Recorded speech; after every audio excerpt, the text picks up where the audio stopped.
up, doll collectors, hobbyists, fabs, and besties? I'm Toya, an adult doll collector. Welcome to my Miniverse.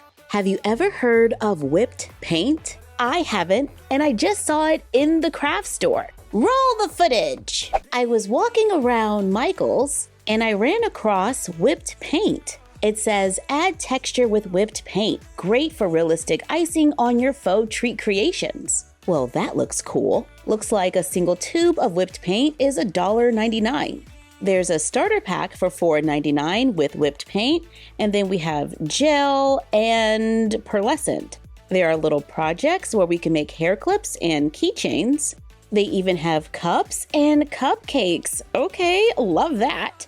I'm also seeing many accessories, charms, and tools. Let's get a few things and try it out. We're back in the studio, and this is everything I got. It's by Createology. It says that it's dimensional paint, warning small parts, caution, do not eat. This is the starter pack for $4.99. I got 3 tubes of whipped paint in pink, white, and lavender. It's 0.67 fluid ounces or 20 milliliters. We get 3 tips, but they all look just about the same. On the back, it shows a few examples, and it says it takes the paint 12 hours to dry. Applying icing or piping icing is definitely outside of my comfort zone. So let's practice on a flat surface. I got this mini easel at Five Below for $3.25. Of course, we could just practice on a scrap of paper, but I saw this and I thought it was cute. I'm not using this brush. Much better. Let's quickly paint it. Oh wow, I am not great at staying in the lines. So I kinda just painted over them, and I had a little fun. Let's take the whipped paint and remove the top and the foil at the tip. Let's take a minute to practice on the side. Okay, we're just gonna push the paint, right? Like a regular piping bag. There it is. Okay. All right, that's one way of doing it. And then maybe, I don't know how to do that. Wait, is it like that? There we go. We supposed to drag it. All right, we kind of got it. It's definitely got some dimension and it's holding its shape. So let's give it a try on the canvas. Knowing that this is paint, and if I mess up, it's pretty much over. We did one, and we did a few more. Definitely easier to do when you're not filming. I would suggest having a cloth nearby so you can wipe off excess paint so it doesn't get onto your project. For $1.99, they had more paint tips. There are 6 styles, and we get 3 of each. Oh, but they do not fit the starter tubes, so there's that. Let's just add some more and try to master this little technique here. I don't know if I'm doing this great, but it looks all right. Let's add a little pink to the top. Not sure if that looks like roses, but it's what I can do right now. There we go. I went in with a paintbrush to try to fix a few mistakes. Not the best, but not the worst. Now we just have to allow it to dry. And it said 12 hours, so we'll be back. Good morning. It's the next day, and the paint is dry. The paint did shrink a little, so that is good to know, but it's totally got some dimension, so let's try something else. Since drying time is a little bit of an issue, I think we should do a couple of different projects all at once and wait to see how they turn out. I picked up the craft cups for $3.99. It says there are 16 pieces, so if we do the math, each piece is about 25 cents. We have 6 cupcake cups, 3 green, 3 pink. Here they are with a doll. They're larger than the cupcakes that came with Disney Descendants: The Rise of Red. They're a little larger than the cupcakes from Mia's Munchables I bought on Etsy. And here it is compared to a Barbie cupcake. So yeah, it's a little large. But I want to see if we can make them so we can remove them from the cup and reuse it to make more. So let's paint the inside with school glue and allow it to dry. In addition to the cupcake cups, we got miniature glassware. only it's made of plastic. This one is shaped like a heart and it has a little stand. That's a better view. This one is like a large ice cream cone. Here it is with the doll. And here's the heart-shaped one. I think it's a good size. We got this dish, which looks pretty good as well. And then there's this one and this one. This one looks like a tall glass, but I would probably use it as a vase for the dolls. Ooh, I like this one. It has little handles on the sides. There's a heart-shaped plate. Again, not bad for 25 cents. Then there is this one, which is kind of fancy. There are little details going around the edge. We also get what looks like a lid that we can place on this one, but there is no way to hold it secure. But it's a decent fit on this one. I kind of like the idea of just putting some of these on the shelf and not really using them with the paint. What if we just use a bottle cap to make an easy cake? We've used bottle caps before with hot glue, so let's take an old glue stick and recycled plastic from packaging, cut out a circle. That plastic was way too thin, so I cut a circle out of stitch packaging. I use hot glue to glue the lid on top, then let's glue it to the glue stick, creating a quick stand so we can hold it and allow it to dry. Let's take the green paint, which does come with a paint tip, and let's cover the lid. I just wanted to get the paint on there so I can use my paintbrush to kind of smooth it out. I'm taking the paint right to the edge, and that clear plastic is going to help me keep the bottom of my cake flat so I don't end up with a wobbly cake. Then we can just go in and finish icing it like you would see on a homemade cake. This really does feel like frosting, so if you are good at decorating cakes, this might be the thing for you. But I fear this is as good as I'm going to get.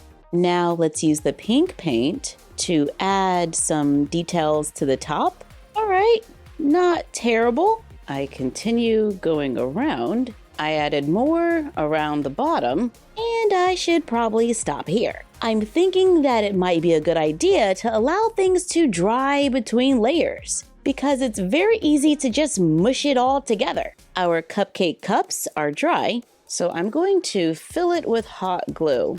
I think you could also use Model Magic if you have time to allow that to dry. Then let it sit and allow it to cool. These have already cooled, so I'm gonna push on the sides to try to loosen the glue. Then I just dig in my tweezers and remove it. All right, there we go. It might be easier to place a paper clip inside and then just trim it after. I take one of our painting stands and push the pen through the bottom. Then I paint it. I'm just going with a chocolate brown. I switch to one of the thinner tips. Then let's add the frosting on top, which is actually kind of difficult to do on camera. All right, here we go. I think I got, nope, there we go. We got it, kind of, sort of. There is definitely a little bit of a learning curve, but we're gonna let that dry. But I can totally see the potential. And I wonder if we can use them with MGA's Miniverse Make It Mini. I bought the Valentine's capsule a while ago. I think this is the one for the donuts. And I'm thinking we can probably use this paint as an alternative. I know Valentine's Day was a while ago, but I still got it, so we're using it. We got a little table, and this is a pair of tweezers, a heart for the top of the capsule, and we have an icing spatula. That could probably come in handy. Here's the collector's guide. I think this is the resin. Yep, wrapped in paper. We find a little tray.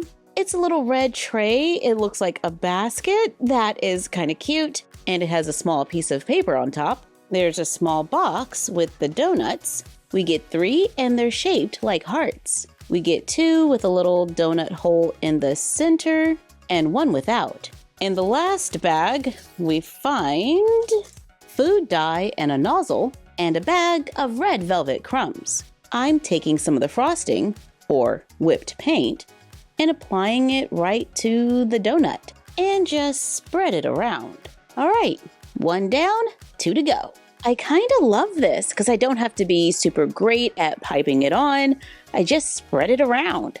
And if I do make a mistake, I can just wipe it off and start over. And while the paint is still wet, we can add a few of those red velvet crumbs and allow it to dry. While I was at Michael's, I did pick up this pack of mini accessories for $4.99. We get an assortment of minis. They kind of remind me of like those little bags of miniatures you can find on Amazon. I think I actually found something like this once. This cup is a good size for the dolls. I got a white decorative plate, an ice cream cone.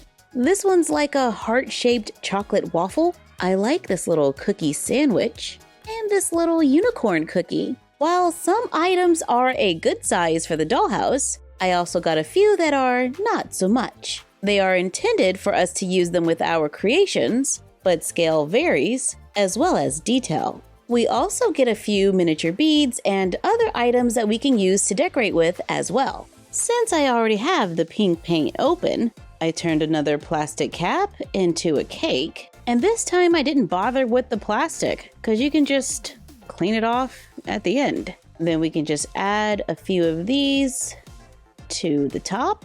Oops, stand up, there you go. They are cut to different widths. Then let's add a few beads right on top, and let's allow it to dry. Wait. Let's remove these, add a little white frosting on top, then add the little peppermints. Oh, that turned out kind of cute. Okay, now we can allow it to dry. It's day 3. Let's check on our whipped paint. I set up our Defalusi backdrop and brought in a counter, maybe a little plant in the background. That one is from the Bee Sparked Advent Calendar. Now let's check on our project. First, let's bring in some of those mini dishes. Our model Priyanka is joining us wearing a dress from Logan's Locker 718 on Etsy. We'll keep her in the background for scale. Out of everything we've seen today, these are a few of my favorites. I'm going to add them as is to the dollhouse. I liked the way the painting turned out. I see these painting kits all the time, and I like the idea of using them as artwork in the dollhouse. The dimensional paint is a lot of fun, and using it on a canvas is a great way to practice. I like the way the cupcakes turned out. I can now remove them from the stand. There was a little bit of a learning curve. I was a little messier than I wanted, but you can totally tell it's a cupcake. I don't think the scale is too bad, and if you can reuse the cups, you can make as many as you want. So yeah, this is a win. The green makes me think matcha cupcakes. My first cake, however, is not that great. Let's remove it from the glue stick. There we go. My frosting is all over the place, and I can see the lines from the bottle cap underneath. However, I like my second attempt a lot more. I was able to get the sides a lot smoother, and I think the decorations on top are pretty cute. And the mini accessory pack gave us the coffee cup, which I also think is cute. Now, I really liked using the whipped paint with the Make It Minis. It was easy and it can just air dry overnight. When it comes to the paint, I feel like the smaller tubes were easier to handle. However, you're limited on tips. With the larger tube, we get more paint and we can use more tips. However, some of my paint was a little clumpy at times. But that is just my experience, and yours could be different. If this is a product that stays around, I could see me buying it again for other projects. However, I'll probably skip the accessories. And if you use them on silicone, you can easily peel them off and add them to your minis. Thank you for joining us while we checked out a few ways we can use whipped paint in the dollhouse. Like, comment, share, and subscribe. Don't forget to ring the bell and follow us on Instagram and YouTube at MyFroggyStuff and Bella of MyFroggyStuff on Instagram. And we will see you next time. Bye!